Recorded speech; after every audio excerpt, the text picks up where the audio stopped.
Kalau memandang sebuah kesehatan, seseorang biasanya lebih cenderung berpikir ke arah kesehatan jasmani saja. Ketika tubuh merasa segar, maka dianggapnya ia sudah dalam kondisi yang sehat. Secara pandangan jasmaniah, ini bisa jadi benar, meskipun tentu sebaiknya juga dibarengi dengan pemeriksaan kesehatan secara menyeluruh atau general check up. Namun dalam sudut pandang realita keseluruhan, keberadaan kita sebagai manusia tidak hanya terdiri dari unsur jasmani saja, sehingga kesehatan manusia tidak bisa hanya dilihat dari kesehatan jasmani semata. Konsep kesehatan berdasarkan sudut pandang kesadaran murni yang memandang kesehatan secara menyeluruh, meliputi kesehatan pikiran, tubuh, dan jiwa atau mind, body, and soul. Secara lengkapnya, konsep kesehatan total berdasarkan kesadaran murni telah dirumuskan oleh Pure Being Indonesia ke dalam 5 dimensi kesehatan yang perlu diperhatikan dan dijaga oleh setiap manusia. Berikut ini adalah kelima dimensi kesehatan tersebut.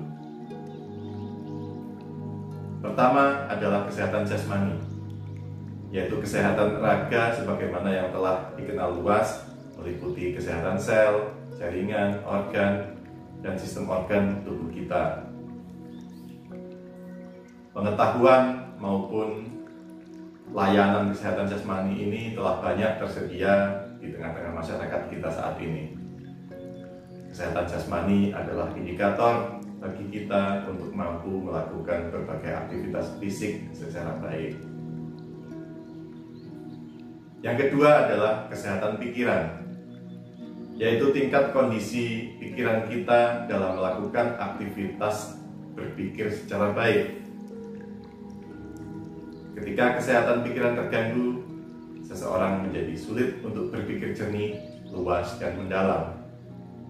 Kesehatan pikiran ini biasanya berkaitan dengan tingkat stres seseorang, yaitu seberapa rileks atau seberapa lelah pikiran seseorang bekerja untuk menunjang aktivitas berpikir sehari-harinya.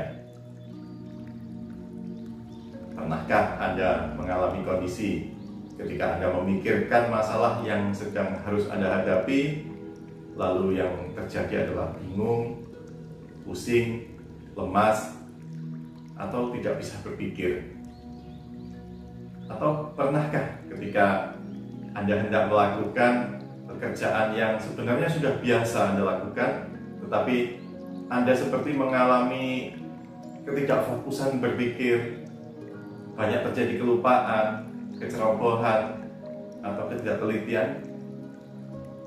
Jika itu terjadi, maka itu artinya kesehatan pikiran Anda sedang menurun dan Anda membutuhkan pemulihan kesehatan pikiran. Yang ketiga adalah kesehatan emosi, yaitu tingkat keadaan emosi yang bekerja pada diri kita. Apa yang kita rasakan saat ini selalu mencerminkan kondisi kesehatan emosi kita. Dalam bahasa yang lebih populer, kesehatan emosi ini biasa disebut sebagai suasana hati. Ini adalah kondisi kesehatan yang juga penting namun sering diabaikan atau bahkan dimaklumi oleh sebagian orang. Padahal ketika kesehatan emosi ini tidak segera dipulihkan, ini akan berdampak pada sifat atau pembawaan diri kita. Ketika seseorang yang kesehatan emosinya terganggu sehingga sering marah, maka ia akan menjadi bersifat sebagai seorang yang pemarah. Ketika seseorang yang kesehatan emosinya terganggu sehingga sering takut, maka ia akan menjadi bersifat sebagai seorang yang penakut. Begitupun dengan kondisi gangguan-gangguan kesehatan emosi lainnya, seperti benci, iri, sedih, bosan, atau yang lainnya. Kondisi gangguan kesehatan emosi perlu dipulihkan sesegera mungkin jika kita menginginkan hidup yang benar-benar sehat jiwa raga. Yang keempat adalah kesehatan energi. Ini adalah lapisan yang lebih dalam dari keberadaan kita sebagai manusia yang jarang disadari oleh setiap orang.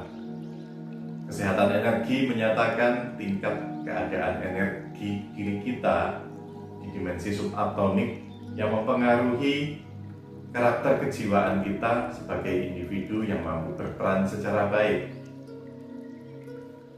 Kesehatan energi ini berada pada tingkat kuantum dan berperan mengendalikan ketiga dimensi di atas, yaitu jasmani, pikiran, dan emosi.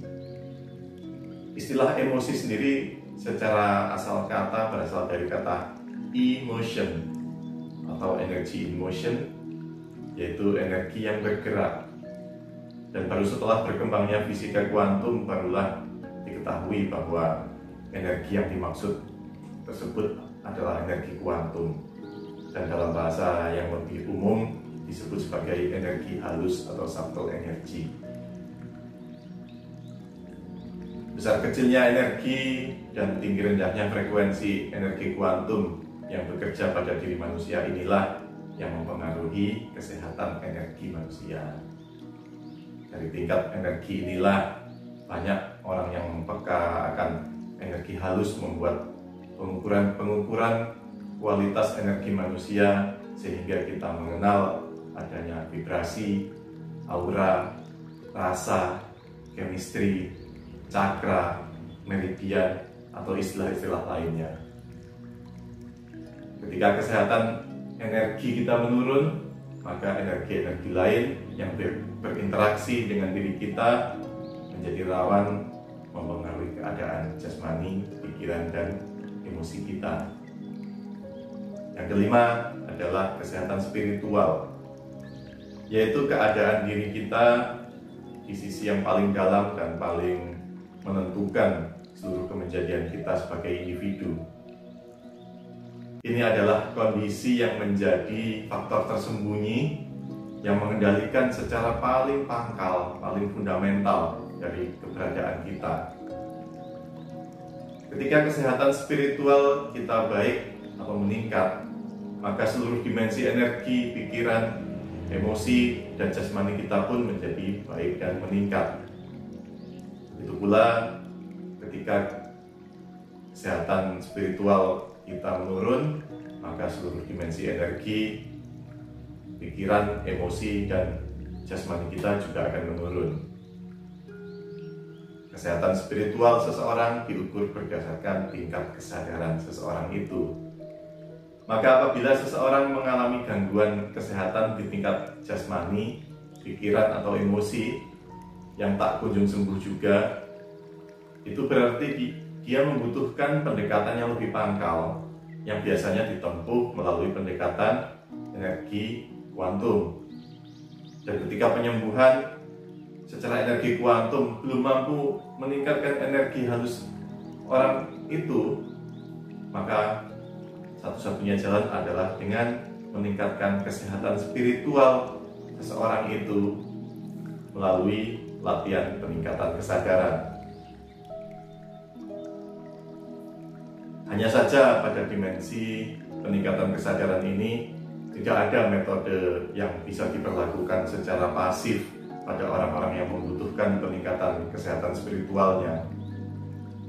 Hanya ada metode aktif, yaitu pembelajaran yang dilakukan dengan penuh berkesadaran atau mindfulness, atau melalui meditasi kesadaran secara transendental. Ini semua adalah 5 dimensi kesehatan diri yang mempengaruhi kualitas hidup setiap manusia. Ketika salah satu dimensi tersebut ada yang kurang sehat, maka seseorang pasti akan mengalami permasalahan yang tidak seharusnya dialami dalam hidupnya. Dan ini termasuk juga meliputi permasalahan finansial. Untuk itu, kita perlu menjaga seluruh kesehatan diri kita dengan memeliharanya dan memberi perhatian akan tiap-tiap dimensi kesehatan kita agar selalu dalam kualitas yang baik. Program pemeliharaan dan pemulihan kesehatan secara total ini telah dapat diakses oleh masyarakat secara luas dengan mengikuti layanan-layanan kesehatan yang ada di Gria Sehat Epifani di Surabaya. Bersama dengan Pure Being Indonesia dan Psikoteknologi Center, Gria Sehat Epifani memfokuskan diri dalam memberikan layanan kesehatan total sehingga segala bentuk sakit atau gangguan-gangguan kesehatan dalam kemenjadian seseorang dapat dipulihkan secara total, lahir dan batin. Layanan kesehatan total Epifani juga memberikan konsultasi gratis bagi masyarakat yang hendak melakukan treatment pemeliharaan atau penyembuhan diri secara total. Terima kasih telah mengikuti channel Pure Being Indonesia. Nantikan informasi-informasi seputar kesadaran lainnya yang berguna bagi Anda. Semoga kemenjadian yang terbaik selalu menyertai Anda.